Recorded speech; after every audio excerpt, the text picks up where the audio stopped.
Hi, Happy New Year, everyone. So excited to spend this new year again helping people get the sleep they need. I've had trouble sleeping for about 2 years of my life and off and on since then. And so I know what it's like not to sleep. And so I'm really passionate about telling people that they can get the sleep they need and helping them do that. Today, I want to talk about essential oils for sleep, but I want you to know that starting next week, I'm going to get into more science and the nitty gritty of some little known reasons why you might not be sleeping. So, this is things that I learned in Bali and through my mentorship with Christine Hansen from Sleep Like a Boss, getting into nutrition and underlying health issues and how those affect our sleep. So far in this group, I feel like I've been pretty superficial. Yes, essential oils can be great, especially if you have an occasional sleeplessness. But for people with chronic insomnia, and say you've been to your doctor, you've even maybe been, tested at a sleep clinic or something like that, and they're showing that nothing is wrong. Something's obviously going on in your body, and so sleep or insomnia for some of us is just your body's way of saying that things aren't right. If you aren't able to sleep, then something's not right. And it manifests differently for everyone. So that's what we're going to be getting into for the next month or so, starting next week. But today I do want to talk about essential oils because I found them to be really helpful. And what's cool is there are more and more studies being done, so far only on lavender, but it's been showing to increase the amount of time people spend in deep sleep. And people are reporting in these studies feeling more well rested after, if they have lavender before bed or diffusing in their room. But there are more scents than just lavender for sure that can help with sleep. That's just the primary one that's being studied because lavender is well known for relaxation and sleep, but there are quite a few others. So I want to talk about those, and then I want to talk about how you can use them so you can sleep better. So I signed up for Young Living for a little bit and their essential oils, and I do think that the quality of their oils are excellent. And from them, I was introduced to their blend that's called Peace and Calming, and it's a blend of different oils. And I found that it helped me so much with my sleep. So say I would wake up in the middle of the night and have a hard time going back to sleep, I would use this in a roller ball and I would just be able to go back to sleep pretty much every time.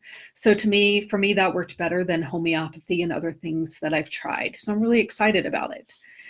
The thing with Young Living I started getting skeptical about is it's very expensive, and I think it's because you're MLM structure, and so I'm all about paying good money for quality, but I'm not about paying it just so that their pyramid scheme can work. So I recently found out about an essential oil company called Revive, and they claim to have the same quality where they have their own farms and they're organically grown and all these things that are important to me and I think important to the quality of the oil. And they have similar blends to Young Living and doTERRA.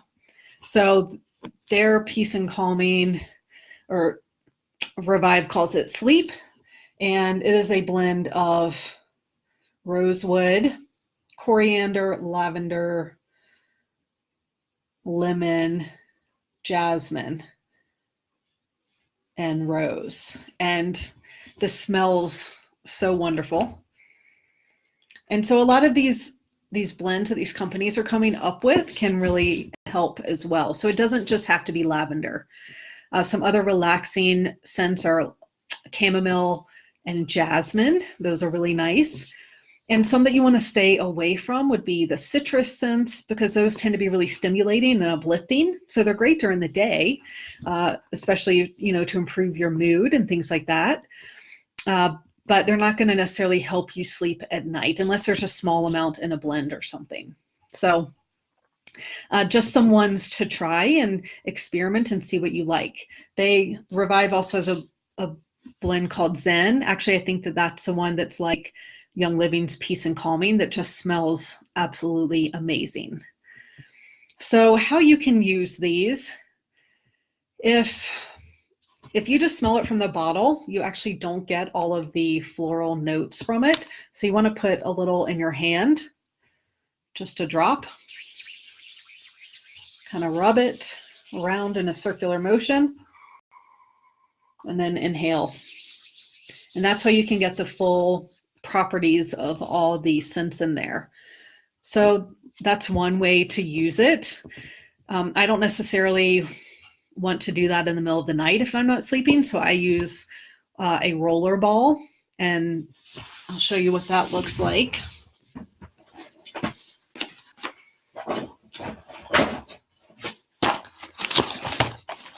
So you just fill something like this little bottle here, and you fill it mostly with a carrier oil. So these essential oils are 100% pure. They're very strong. And so you don't need to use them at their full strength. So you can fill this up, like a grapeseed oil is great. To me, it has the least scent of, like almond oil is fine, olive oil, like any mild carrier oil is fine, but a lot of those have scent. So the grapeseed is nice because it's very mild and doesn't have much of a scent of its own. And it's also doesn't have any nuts or anything. So it's non-allergenic. So that's a good one to use. So I fill the roller bottle pretty much all the way full with the carrier oil, and then add about 15 drops of the essential oil. And that also helps your essential oils last a lot longer, and it's just as potent. So you can either roll this on. It has a little roller top, and so it just slides on your skin. And so if, when I'm not sleeping in the middle of the night, I'll again roll this on my palms and smell it. And then you don't have to have this bottle by your bed and worry about spilling it, because this is pretty much spill proof. You can also roll it on the soles of your feet, especially before bed. It can be really helpful. And you can put it in a diffuser and have that diffusing in your room. So you could put it in there about half an hour before bed, and then you could even have it diffusing all night, or as long as your diffuser will last. So that's another way. So it's pretty much aromatherapy by smelling it. It's topically by putting it on the soles of your feet, the balls of your feet, or it's diffusing it in your room. Those are some great ways to use these oils and have them for your sleep. So I love to give these as gifts to my clients. Just again, it's not the answer. If you have a parasite, for example, that is causing you to wake up at night, it's not going to solve that problem. But for the occasional insomnia, and for as we're working together and figuring out what's causing your insomnia, these essential oils can be really helpful. And they definitely can't be harmful. So, there's no harm in trying. And these scents are really nice and can help us relax. So I hope that helps. Definitely let me know if you have any questions about essential oils and sleep. I'm excited to get into the nitty-gritty, more science of sleep starting next week. So that's where we'll be going then. And excuse my beanie and workout clothes. I just got back from skiing in the backcountry with my husband and some friends for the New Year's. So it happened to snow, probably a foot last night. And so we got some great powder turns on Teton Pass, and just got home in time for this live. So great to see you. Let me know if you have questions, and Happy New Year.